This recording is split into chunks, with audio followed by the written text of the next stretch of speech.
नित्यानंद सहोदितं नंदनंदनं वन्दे राधिका चरणद्वयं गोपीजनसमायुक्तं वृन्दावनमनोहरम् वाञ्छाकल्पतरुभ्यश्च कृपा सिन्धुभ्यैव च पतितानां पावनेभ्यो वैष्णवेभ्यो नमो नमः। नमो महावदन्याय कृष्ण प्रेम प्रदायते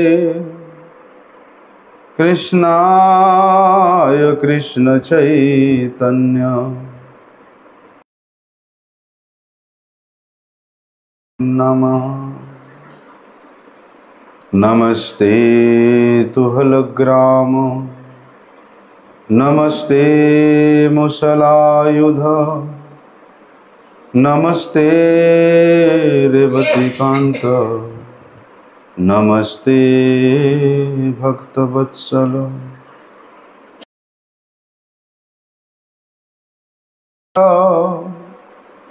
नमस्ते धरणीधर प्रलम्बार नमस्ते तु त्राहि मां कृष्ण पूर्वजा। भुजे सव्यवेणुं शिरसि शिखिपीच्छं कटितटे दुकुलं नेत्रान्ते सहचरी कटाक्षं च विदधते सदा श्रीमद्वृन्दा परिचयो जगन्नाथ स्वामी भवतु मे। हे कृष्ण करुणा सिंधु दीनबंधु जगत्पते गोपेश गोपिका कांत राधा कांत नमस्तुते। तप्त कांचन गौर वृंदावनेश्वरी वृषभानुसुते देवी प्रणमामि हरिप्रिये। वन्दे नन्दव्रजस्त्रीणां पादरेणुमावीक्ष्णसः यसां हरि नाति भुवनत्रयम् भक्त्या विहीनमपराधलक्ष्यै क्षिप्ताश्च कामादितरङ्गमध्ये कृपामयि त्वां शरणं प्रपन्नं वृन्दे नमस्ते चरणारविन्दम्।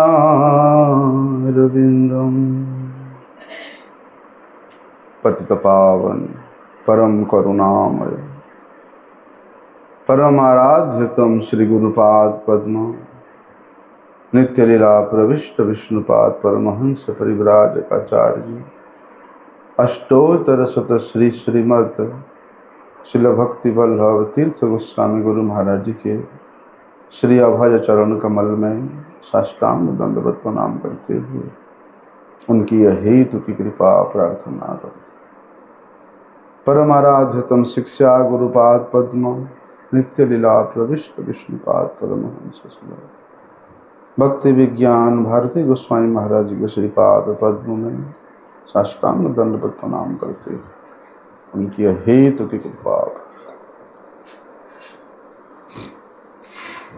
नमामीश्वरं सच्चिदानंद रूपम लसत्कुंडलम गोकुले विराजमानम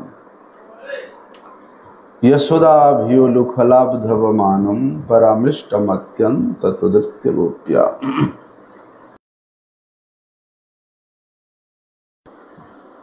दसवां स्कंद में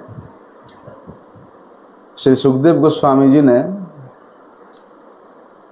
ये दामोदर लीला का वर्णन बड़े सुंदर ढंग से किया है।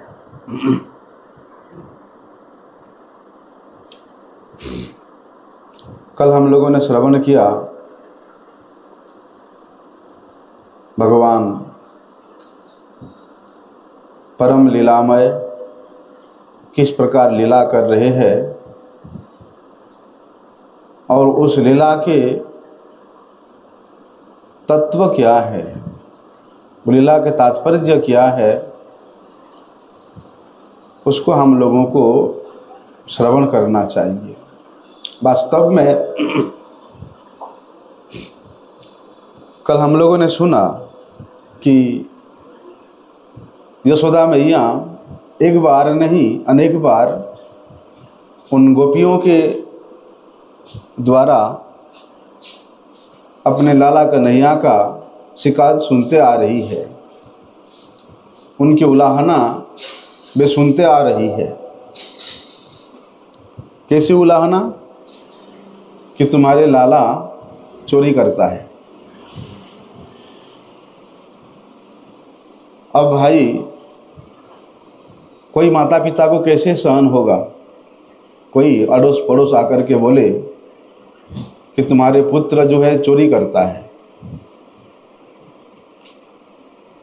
किसी माता पिता को भी अच्छा नहीं लगेगा। ऐसे कि अपने पुत्र के विषय में माता यदि कुछ सुनती है तो माता को सबसे अधिक चिंता होती है। तो गोपियाँ कहती है कि मैया तुम्हारी ये जो लाला है केवल चोरी करता ऐसी बात नहीं है,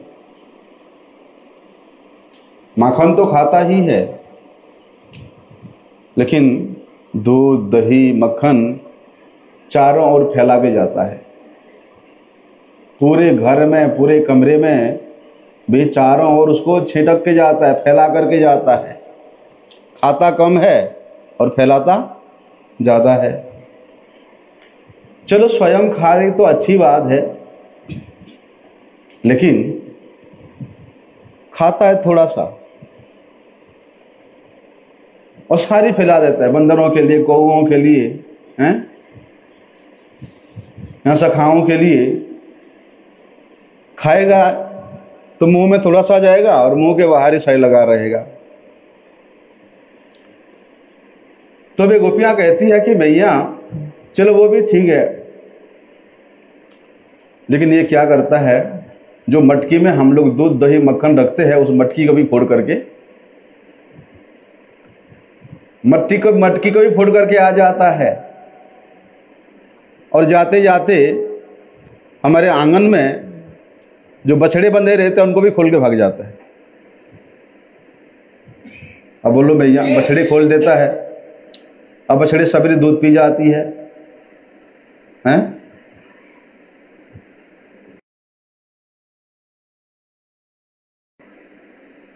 ये सब उलाहना जो है नित्य प्रति सुन रही मैया। दिन की बात नहीं है, तुम्हारे लाला नित्य प्रति ऐसे हमारे घर में घुस करके दूध दही मक्खन की वो क्षति कर रहा है। हम कब तक सहन करें? एक दो दिन करे तो सहन कर लें, अब भैया रोज रोज करे कौन सहन करेगा? अब तो भैया हमसे सहन नहीं होता है। अब हम सब ने ये सोच लिया कि तुम्हारे लाला यदि ऐसा उद्यम करते रहेगा तो हम सब इस ब्रज को छोड़ करके और कहीं चले जाएंगे और कहीं बास करेंगे। अब भैया मैया भी प्रत्येक दिन इन गोपियों के द्वारा ऐसे उलाहना सुन सुन करके वे भी थक चुकी थी। मैया भी मन में विचार किया, क्या मेरे लाला को मेरे घर की माखन अच्छा नहीं लगता? मेरे घर के माखन उसको रुचिकर नहीं होता है? क्या खट्टा होता है? क्या बासी होता है? फिर मैं यहाँ सोचते नहीं तो मैं तो रोज रोज ताज़ा ताज़ा निकाल के रखती हूँ, फिर ये दूसरे घर में चोरी क्यों करता है? शायद खट्टा होगा, इसलिए अपने घर का मक्खन नहीं खा करके ब्रज के, गोपपुर के, गोकुल के दूसरे गोपियों के घर में घुस करके माखन चोरी करता है। लेकिन आज मैं स्वयं अपने हाथों से अपने लाला को माखन खिलाऊंगी, माखन अपने हाथों से निकालूंगी, और मेरे हाथों से निकला हुआ माखन तो मीठा ही हो। फिर वो दूसरे घर में चोरी करने के लिए जाने का इच्छा भी नहीं करेगा। जब पेट भर जाएगा तो कहाँ की चोरी करेगा? हैं? मेरे घर में नहीं खाता है तो भूख लगता है, फलस्वरूप जो चोरी करने जाता है। अब जगन्नाथपुरी में ऐसा रिवाज है, वहां तो भगवान के 56 प्रकार का भोग लगता है जगन्नाथ जी को। अब इतनी सुंदर सुगंध होती है जगन्नाथ जी के भोग का कि आदमी तो दूर से भाग के आ जाए। हैं? तो जो पंडित लोगों ने भोग निवेदन करते हैं, कहीं उनका उसमें लालसा ना हो जाए, लाल लोभ ना हो जाए, या भगवान के उस भोग में खाने का इच्छा ना हो जाए, इसलिए पंडित लोग क्या करते हैं, अपने घर में अच्छे अच्छे व्यंजन बना करके एकदम पेट भर के खा के फिर जा करके ठाकुर जी का सेवा करते, भोग लगाते हैं। अब पेट भरने के बाद तो भैया कहाँ खाने को मन लगेगा, है ना? तो मैया सोचती है अब मैं पेट भर के अपने लला को सुबह सुबह खिला दिया करूंगी, ताकि वो दूसरे के घर में कभी चोरी करने ना जाए। अब भैया दीपावली का त्योहार था, मैया ने अपने घर के सभी सेवक सेविकाओं को छुट्टी दे दिया, जाओ अपने अपने घर में दीपावली मनाओ।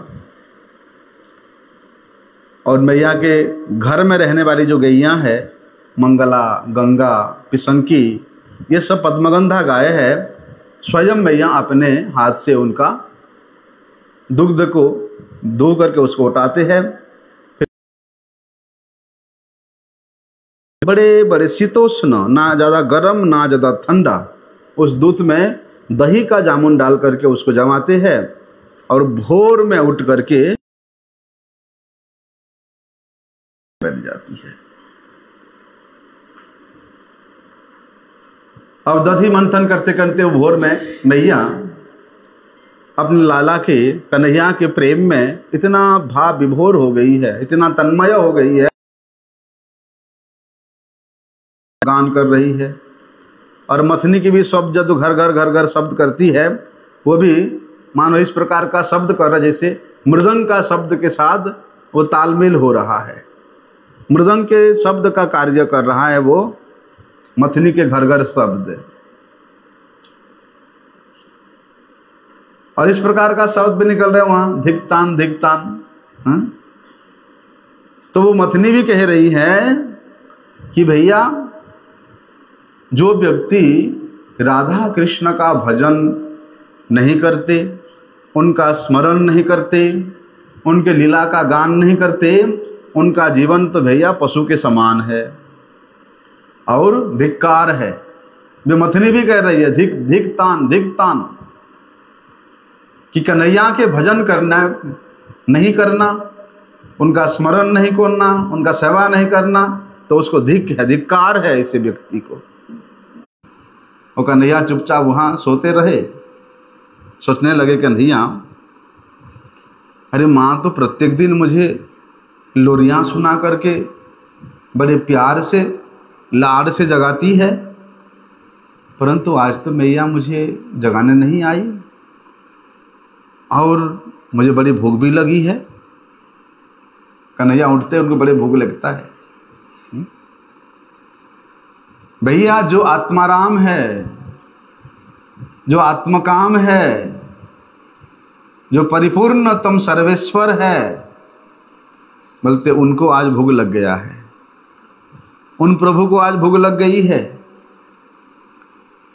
और वे पालना में बैठे बैठे रोने लगे कि मुझे भूख लगी है, कुछ खिलाओ पिलाओ। धन्य है प्रभु आपकी लीला। लेकिन मैया अपनी लाला के धुन में इतना भाव विभोर है, कन्हैया के बाल लीला का स्मरण करके वो इतना भाव विभोर हो गई है कि कितना भी चिल्लाए कन्हैया, कितना भी रोए, बोलते वो श्याम सुंदर का रोना मैया के कानों तक नहीं पहुंच रहा है? अरे देखो, मैया का जो अगाध वात्सल्य समुद्र का हृदय है वो कहाँ समा गया, कहाँ खो गया।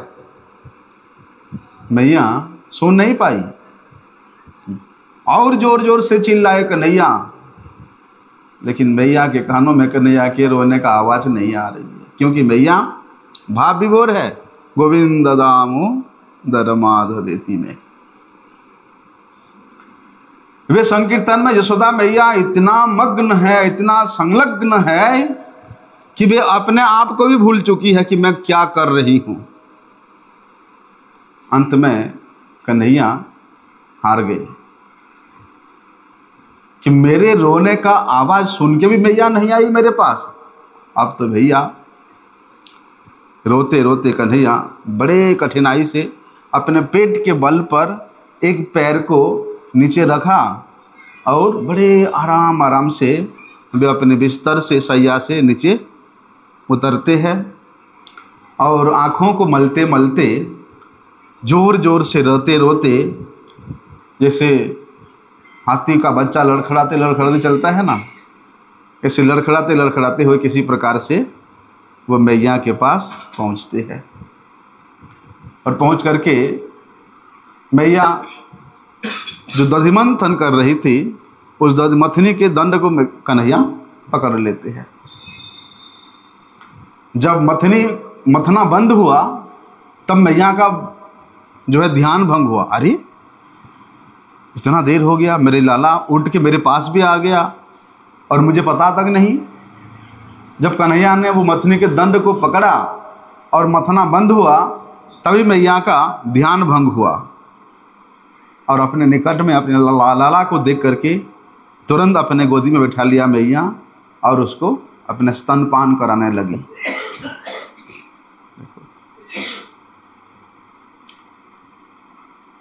एक ऐसी स्थिति में मैया थी, ऐसी भाव की स्थिति में कि अपने हठात अपने सम्मुख, अपने पास में, अपनी गोद में कन्हैया को लेकर के मैया के हृदय में तो भैया प्रेम उमड़ आया, अष्टसात्विक विकार उत्पन्न होने लगा और वे वात्सल्य रस का विशेष भाव से उनके स्तनों से दुग्ध के माध्यम से वो झरने लगा। इतना वात्सल्य प्रेम। रूप गोस्वामी जी ने तो श्री भक्ति रसामृत सिंधु में वर्णन करते हैं कि वात्सल्य रस के जो विषय आलंबन है वह है श्री कृष्ण है, बाल कृष्ण गोपाल है, और आश्रय अवलंबन वो है माँ यशोदा। और उद्दीपन बाल कृष्ण का जो सुंदर एकदम भोरे भारे उनका मुखमंडल है वो उद्दीपना है। जैसे ही मैया वे बड़े भोले भाले सुंदर बाल कृष्ण के मुखमंडल की सुंदरता को निहारती है, तो उनके हृदय में वो प्रेम के ऐसे उद्दीपना आती है कि मैया सब कुछ भूल जाती है। क्या होता है? अश्रुपात करती है, रोमांच हो जाता है, उनके स्तनों से दुग्ध स्राव होने लगता है, अष्टसात्विक विकार, व्यभिचारी भाव सब कुछ मैया के हृदय में एक साथ में प्रकट हो जाती है। और वो जो स्थायी भाव है, वात्सल्य भाव, वात्सल्य प्रेम, वात्सल्य रति बोलते हैं, वो भाव विभाव अनुभाव सब मिलकर के मैया को वात्सल्य रस का नित्य निरंतर पान कराती रहती है। और मैया उस वात्सल्य रस के महान आनंद समुद्र में अपने लाला को अपने गोदी में बिठा करके दुग्ध पान कराते कराते वे वहाँ पर विराजमान है। लेकिन क्या करे, मैया का ध्यान नहीं है। हठात कानों में आवाज आया कि कुछ तो भैया जल के गिर रहा है आग में गिर रहा है, जैसे पानी जलते हुए आग में पानी गिरता तो कैसे आवाज़ आता है। तो मैया को ध्यान आया, अरे मैं तो कन्हैया के लिए दूध गर्म करके चूल्हे में रखा था और वो दूध उबल रहा था, और वे दूध भी क्या सोच रहा है, देखो कि मैया के स्तन में अनंत विश्व ब्रह्मांड के सभी समस्त दूध भरा हुआ है। इतना दूध मैया के स्तन में है कि वे दूध कभी समाप्त होने वाला नहीं है। ये वो दूध सोच रहा है जो चूल्हे में उबल रहा है, वो सोच रहा है। और कन्हैया का उदर भी तो कोई छोटा नहीं है। अरे अखिल ब्रह्मांड जिसके उदर में समा जाए, हैं? अर्थात बोलती है कि मैया का दूध पिलाते पिलाते वो कभी मैया थकेगी नहीं, और कन्हैया भी निरंतर दूध पीते रहेंगे। और बोलते हैं वे दूध समझ रही है जो आग में उबल रही है। यदि मैया इस प्रकार अपने अनंत अपार स्तनों के दूध को कन्हैया को पिलाती रहेगी और कन्हैया निरंतर उस दूध को पीते रहेंगे, तो फिर मेरा काम किस लिए है? मैं तो सेवा में लगूंगी नहीं। इसलिए मुझे श्री कृष्ण के सेवा की अवसर प्राप्त नहीं होगा। फिर निरर्थक ही जो जीवन कृष्ण सेवा में नहीं लगता है, जो वस्तु कृष्ण सेवा में नहीं लगता है, वो तो भैया व्यर्थ है। तो वे दूध सोचती है यदि मैं कृष्ण के सेवा में ना लग पाऊं तो मेरा जीवन धारण करना भी व्यर्थ है। ऐसे विचार करके वे दुग्ध अग्नि में अपने आहुति दे, अपने आत्मा आहुति प्रदान कर रहे हैं कि मुझे जी करके कोई लाभ नहीं है, कि मेरा श्री कृष्ण सेवा में उपयोग होगा ही नहीं। बोलते हैं जो साधक भक्त है उनका भी इस प्रकार का उत्कंठा होना चाहिए। हम लोग कंजूसी करते हैं ठाकुर जी का सेवा करने में। अरे जब तक शरीर में प्राण है, जब तक शरीर में बल है, तब इसको ठाकुर जी के सेवा में लगाओ। ठाकुर जी के सेवा में नहीं लगेगा तो ये शरीर धारण करना भी व्यर्थ है। ऐसा मन में उत्कंठा होना चाहिए कि जितना इसको भगवान के सेवा में लगा सको, बोलते उतना ही इसका सार्थकता है। यदि भगवान का भजन करते करते भगवान के रूप की स्फूर्ति नहीं होता है, उनकी लीला की स्फूर्ति नहीं होता है, उनके धाम की कृपा की अनुभूति नहीं होता है, तो ऐसा साधन, ऐसा भजन भी व्यर्थ ही है।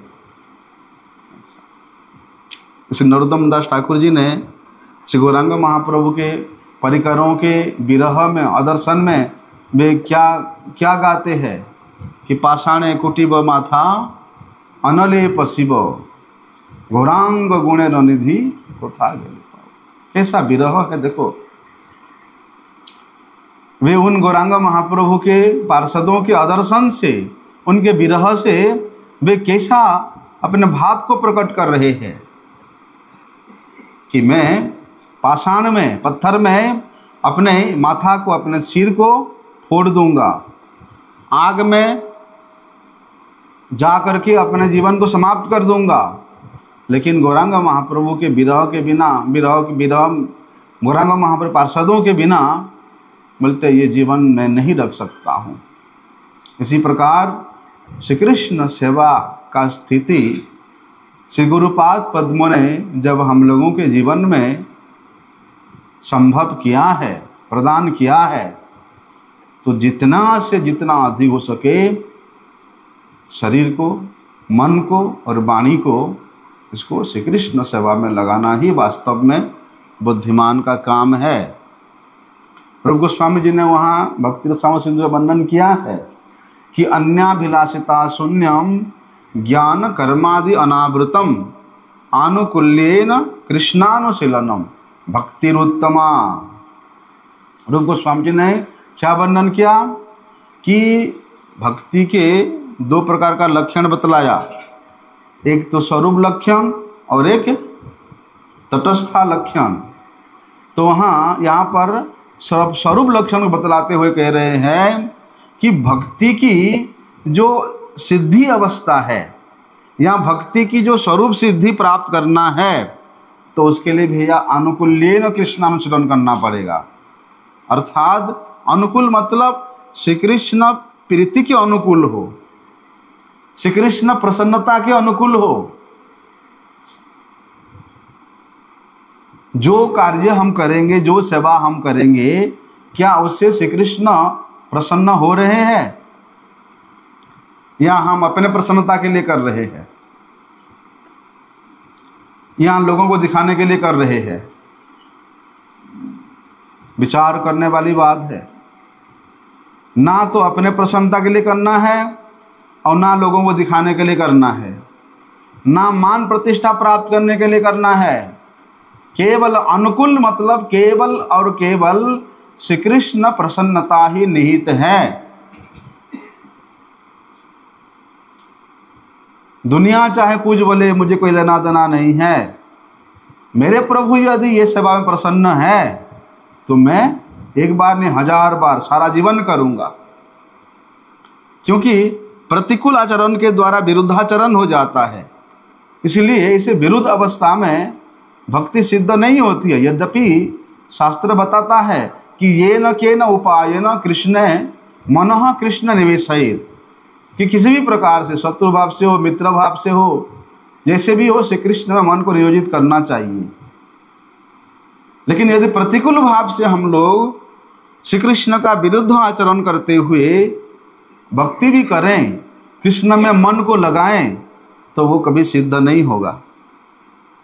अब भैया कंस का स्थिति ऐसा था, जब से आकाशवाणी हुआ वो ना रात को सो पा रहे, ना दिन में चैन है, ना रात को चैन है, ना शांति से खा पा रहे, ना पी पा रहे। हमेशा उसको चिंता है। किसका? कृष्ण का चिंता है कि कैसे भी अष्टम गर्भ में आए और मैं उसका वध करूं, मारूं। एक तो चिंता कर रहा है कृष्ण का दिन रात, लेकिन कि अब किस भाव से कि वो जन्म लेते हुए मैं उसका वध कर लूंगा। अब नारद जी आकर के बोल के गए कि कंस,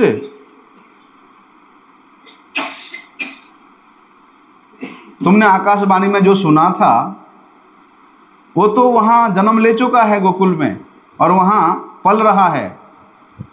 तब तो भैया कंस का और ज़्यादा डर हो गया। तर हर निमिष हर पल वे श्री कृष्ण का चिंता कर रहा है कि कैसे मैं उसको मारूं, कैसे उसका जीवन को समाप्त करूं। कितने राक्षसों को, असुरों को वहाँ भेजता है। इसलिए ऐसा प्रतिकूल अवस्था में विरुद्ध आचरण करके यदि वे नित्य निरंतर श्री कृष्ण स्मरण भी होता है या करता है, उससे भक्ति सिद्धि प्राप्ति नहीं होती है। और कोई कोई महानुभाव तो ये अनुकूल्य शब्द का ऐसा इस प्रकार अर्थ करते हैं कि जो रोचमाना प्रवृत्ति, रुचिकर है, कि श्री कृष्ण का अनुशीलन, अनुशीलन मतलब होता है भक्ति किया जा रहा है, अनुशीलन किया जा रहा है।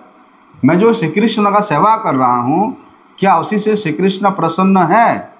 श्री कृष्ण को रुचिकर होना चाहिए। हम लोग जो कुछ भी ठाकुर जी के लिए भोग बना रहे हैं, ठाकुर जी के लिए जितना भी व्यवस्था कर रहे हैं, क्या इस व्यवस्था से श्री कृष्ण को अच्छा लग रहा है, रुचिकर हो रहा है कि नहीं हो रहा है? यदि हम अपने बुद्धि से करेंगे, अपने विचार से करेंगे, तो हम लोग समझ नहीं पाएंगे कि वो कृष्ण को अच्छा लग रहा है या नहीं लग रहा है। जिन्होंने कृष्ण को अपने हृदय भाव समर्पण करके, अपने हृदय में विराजमान करके बड़े यत्न के साथ सेवा किया है, बोलते उन गुरुपाद पद्मों के अनुगत्य में रह करके, उनके निर्देश के अनुसार, उनके उपदेश के अनुसार यदि हम लोग श्री कृष्ण के सेवा करेंगे, तो अवश्य अवश्य वो कृष्ण को अच्छा लगेगा। ना जी ना, मुझे तो पनीर खाने को अच्छा लगता है, इसलिए कृष्ण को भी अच्छा लगेगा, हैं? ऐसा है ना? नहीं, अपने को खाने में रुचि है तो बोलता है कृष्ण को अच्छा लगेगा। लेकिन हमारे गुरुजनों ने वे कृष्ण को किस भाव से, किस प्रकार से बना करके खिलाया, उसका शिक्षा हमको श्री गुरुपाद पद्मों से प्राप्त हुआ है। गुरुजनों से, गुरुवर्गों से, हमारे गोस्वामी गणों से प्राप्त हुआ है। इसलिए उनके आचरित और उनके प्रचारित जो नियम है, निष्ठा है, विधि और विधान है, उसके अनुसार यदि हम श्री कृष्ण का सेवन करेंगे तो अवश्य वो कृष्ण को अच्छा लगेगा। इसलिए श्री कृष्ण के लिए ऐसे जो रोचमाना प्रवृत्ति है, जो रुचिकर प्रवृत्ति है, बोलते वही आनुकूल्यमय सेवा है, वही आनुकूल्य विशिष्ट भक्ति है। किंतु इस प्रकार का अर्थ यदि हम लोग ग्रहण करें तो कई बार यहाँ पर लक्षण में देखा जाता है कि वो अतिव्याप्ति या अव्याप्ति दोष होने की संभावना रहती है। कैसे? जैसे भैया चाणूर और मुष्टिक हैं, भगवान के साथ मल्ल युद्ध किया, वे श्री कृष्ण के कोमल कोमल अंगों पे प्रहार करते हैं चाणूर मुष्टिक, है ना? और ये चाणूर मुष्टिक ये कोई साधारण मल्ल नहीं थे, कितने हाथियों का बल एक एक पहलवानों में था, और वे अपनी पूरे ताकत लगा करके श्री कृष्ण बलराम के कोमल कोमल अंग में प्रहार कर रहे हैं। बाहर से देखने में लगता है अरे छोटे छोटे कन्हैया है, लाला है, और इतने बड़े बड़े पहलवान उनको ऐसा प्रहार कर रहे हैं। लेकिन उस प्रकार का जो प्रहार है वो श्री कृष्ण को बड़ा ही अच्छा लगता है, श्री कृष्ण को बड़ा ही उत्साह हो रहा है।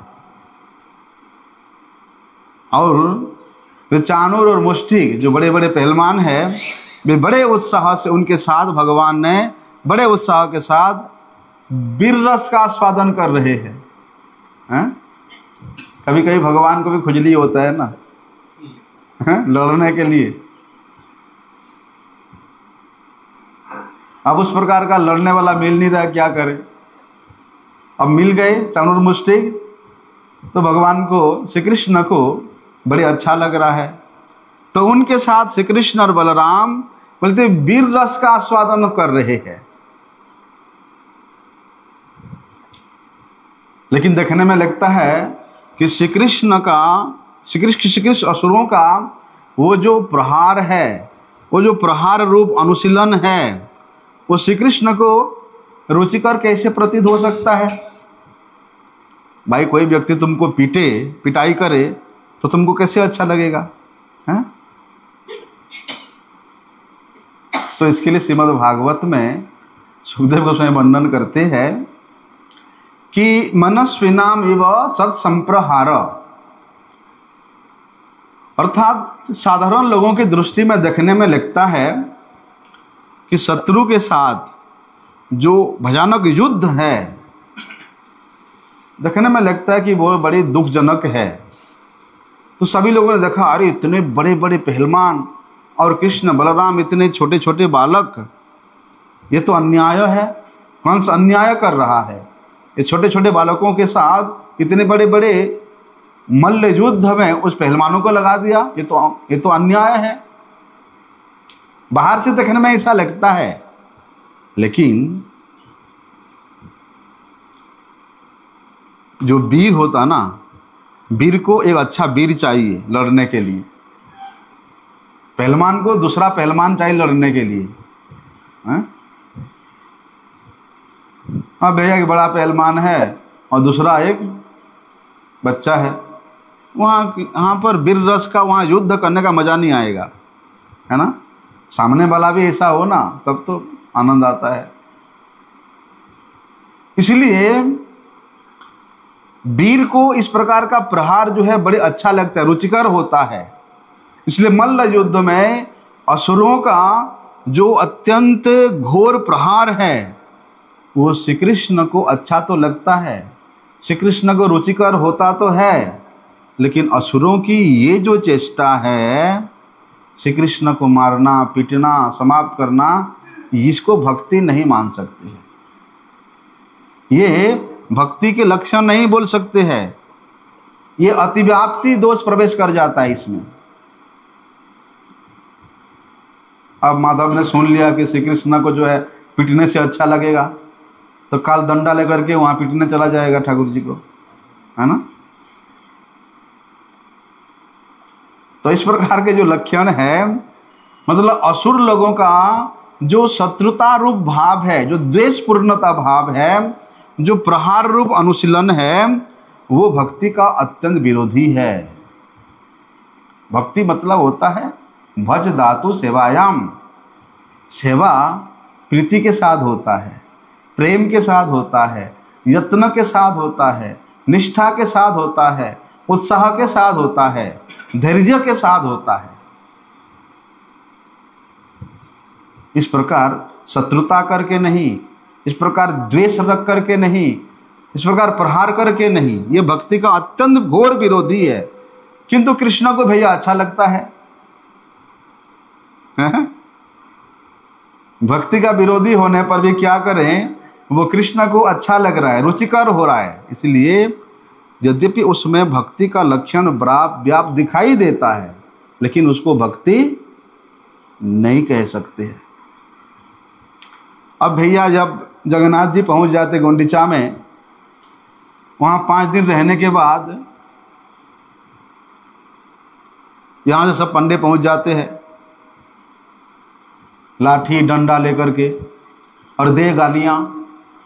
दुनिया की जितना गालियाँ हैं, गंदे गंदे गालियाँ, सारी गालियाँ दे करके आते हैं जगन्नाथ जी को। उड़िया में गालियाँ देते हैं, हम तो उड़िया है, हमको समझ में आता है। ऐसे ऐसे गालियाँ कि आप कान बंद कर दोगे। ऐसे ऐसे गालियाँ दे करके जगन्नाथ जी को।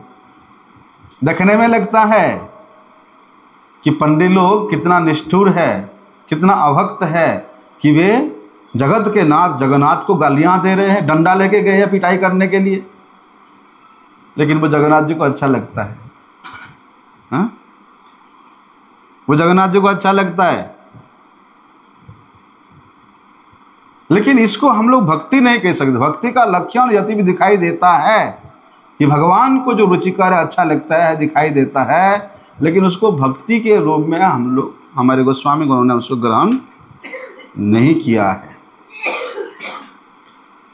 अब इधर यशोदा मैया अपने लाला को अपने गोदी में बिठा करके स्तनपान करा रही थी, और चूल्हे पर वो दूध उफन उफन करके आग में गिरे जा रहा था। तो यशोदा मैया ने क्या किया, अपने उस अतृप्त श्री कृष्ण को छोड़ करके अपनी गोदी से उठा करके रख करके वे तुरंत भागी चूल्हे के पास, उस दूध की रक्षा करने के लिए।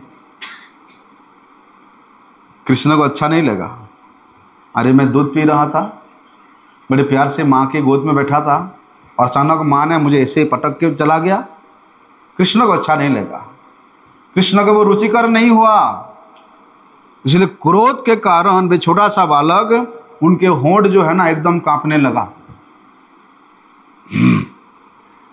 बोल रहा है वहां पर श्रीमद् भागवत में कि संजात कोपह स्मृता स्वरितारुणाधरमिति, कि यशोदा मैया जैसे ही अपने गोद से लाला को उठा करके नीचे रखा, बस एकदम लाल हो गए कन्हैया, गुस्से में, क्रोध में।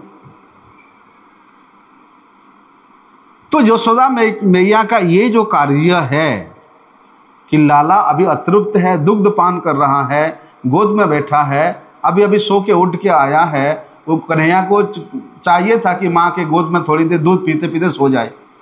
कई बच्चे होते ना, माँ का स्तन मुंह में लगा करके कई बच्चे सो जाते आराम से। तो कन्हैया का इच्छा था कि दूध पीते पीते वो थोड़ी देर सो जाऊं। लेकिन मैया ने क्या किया, उस अतृप्त कृष्ण को उठा करके नीचे रख दिया।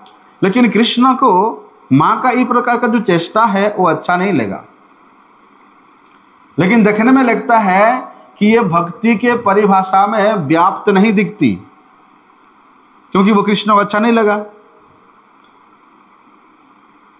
लेकिन कहते यहाँ भक्ति के लक्षण में जो अव्याप्ति दोष उस प्रकार का यहाँ दिखाई दे रहा है, प्रतीत हो रहा है। लेकिन भैया जो महाभागवत जन है, जो रसिक जन है, उनका स्वभाव क्या होता है कि वे प्रत्येक जीव को भगवान श्री कृष्ण के सेवा में नियुक्त करना चाहते हैं, प्रत्येक जीव को। और यशोदा वो तो यश प्रदान करने वाली है, वे सभी को श्री कृष्ण सेवा प्रदान करने वाली है, हैं? वो पुतना राक्षसी भी आई, उसको भी श्री कृष्ण का सेवा प्रदान किया।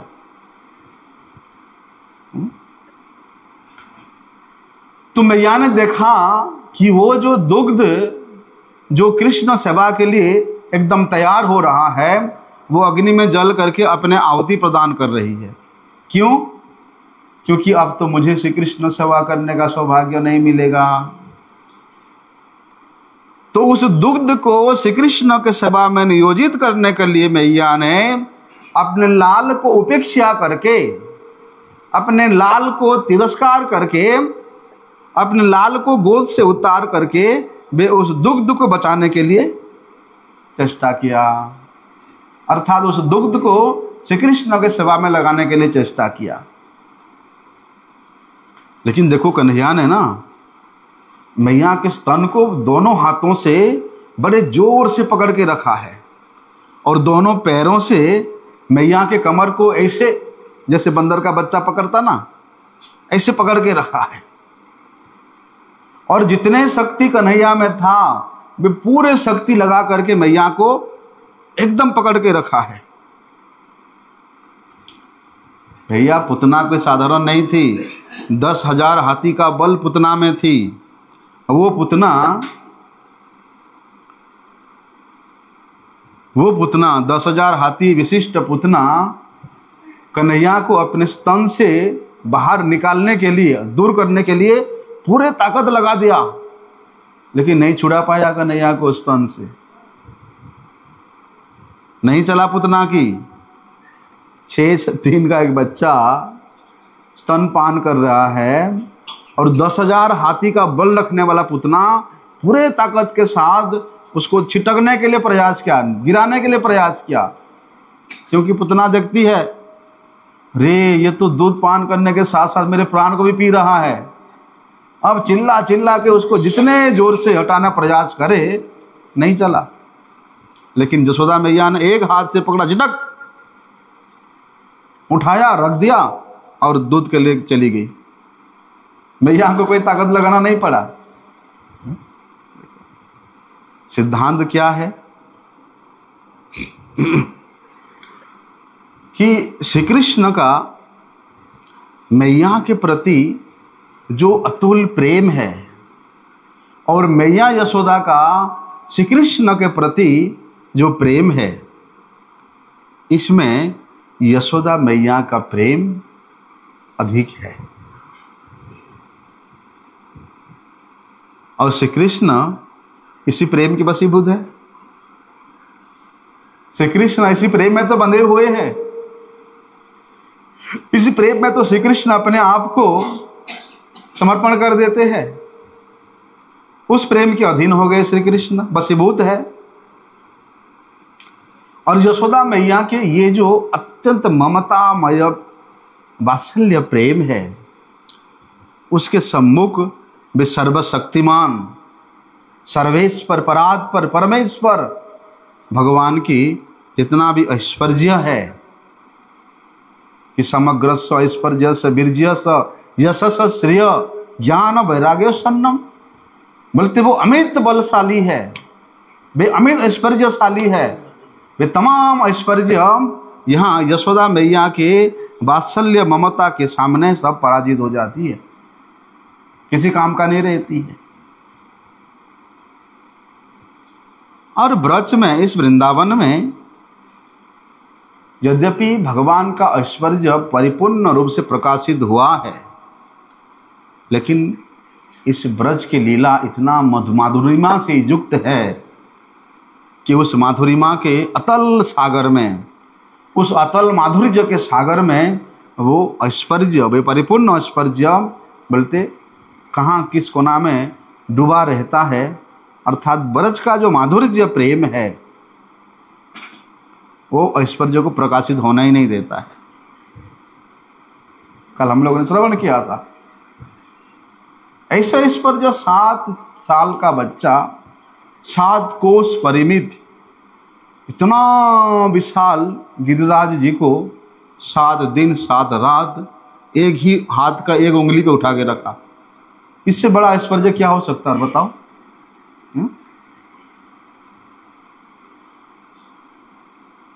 लेकिन ये ऐश्वर्य भी यहाँ के माधुर्य लीलाओं के अताल तरंगों में कहीं खो जाता है, कुछ पता नहीं चलता है।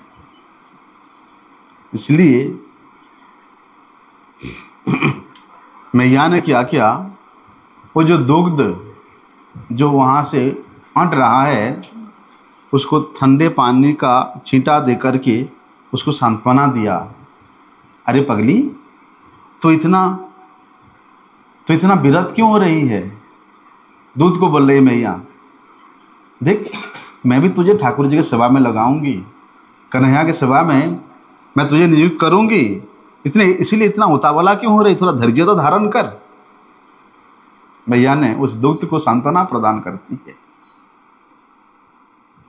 देखो मैया कहती है कि थोड़ा धीरज तो रख, और लाला मेरे ही तो दुग्ध पान कर रहा है और मैं तुझे ही तो मेरे लाला के सेवा में लगाऊंगी, इसलिए इस प्रकार के तो प्राण त्याग मत कर। और इधर कन्हैया, मैया उधर वो दूध के साथ बातचीत कर रही है, इधर कन्हैया एकदम क्रोध से तिलमिला उठे है, लाल हो गए हैं। देखते इधर उधर क्या है, तो पास में एक लोढ़ा रखा हुआ था, उसको मटकी के पेंदी में नीचे में, पहले तो कन्हैया ने गुस्से में उस मटका को हिलाना का प्रयास किया, पूरा ताकत लगा करके इतना बड़ा मटका हिलाना को प्रयास किया, लेकिन हिला नहीं पाया। दोबारा प्रयास करता, इसको हिला करके पट्टे वैसे पलट दो, लेकिन वो नहीं हो पाया कन्हैया से, और गुस्से में लाल हो रहा है। लोहे का वो लोढ़ा उठा करके दे मारा उसको। भाई इतना बड़ा वो मटका है, हैं? जितना दही था उसमें सब निकल करके फैलने लगा। अब दही फैल रहा है, कन्हैया थोड़ी देर खड़े होकर देख रहे, कितना सुंदर धारा प्रवाहित हो रहा है, बड़े आनंद आ रहा है कन्हैया को। और उस दही प्रवाहित होने के उस धारा को देख कर कन्हैया भूल गए कि मैं कुछ गलत काम किया, मैं कुछ अपराध किया। बस वो बड़े खुशी से देख रहे हैं। लेकिन जैसे ही थोड़ी देर बाद मैया का चिंतन आया, अरे राम राम, मैया की याद आ गया, और मैंने जो काम किया इसके कारण तो मैया गुस्सा करेगी ही। वे डर करके घर में घुस गया, पास के घर में घुस गया। और वो घर ऐसा था, रूम ऐसा था, उसका एक दरवाजा रोड के तरफ भी, गली के तरफ भी खुला था। तो बाहर के दरवाजा को खोल दिया, और घर के भीतर में मैया ने छीके पे बहुत सारे मक्खन लटका करके रखी है। और मक्खन को देखते ही तो भैया कन्हैया का लालच पड़ा है, ललच गया उनका जीवा। पास में मैया ने उल्टा करके रखा था वो जो उखल, उस पर चढ़ करके उस मटकी से माखन निकाल करके बस जैसे करते हैं, खाते इतना और फैलाते इतना, शुरू हो गया काम। और कौवों बंदरों को तो पहले से पता है, हमेशा इसके पास रहते हैं कि आज तो विशेष कुछ मिलने वाला है, कि यशोदा मैया के घर का मक्खन मिलेगा आज तो भाई पूरे बंदर सेना, पूरे कौवों को सेना पहुंचा हुआ है। एकदम चकाचक माल है लाला। उधर मैया वहां से वापस आके देखती है, अरे ये दही का जो भांड है, मटका है, ये फूट गया है, और जितने दही है सब चारों ओर फैल गया है। मैया समझ गई कि ये करतूत किसका है, जरूर मेरे सपूत की ही करतूत है। तो श्रीमद् भागवत के श्लोक में, इसी श्लोक में, इसके टीका में श्री विश्वनाथ चक्रपाद जी बड़ी सुंदर बात कहते हैं, बड़ी सुंदर बात। लेकिन क्या करें, अभी आरती का टाइम हो गया है ना, कल सुनेंगे। वंशा कल्पतरुभ्यश्च कृपा सिंधुभ्यैव च पतितानां पावनेभ्यो वैष्णवेभ्यो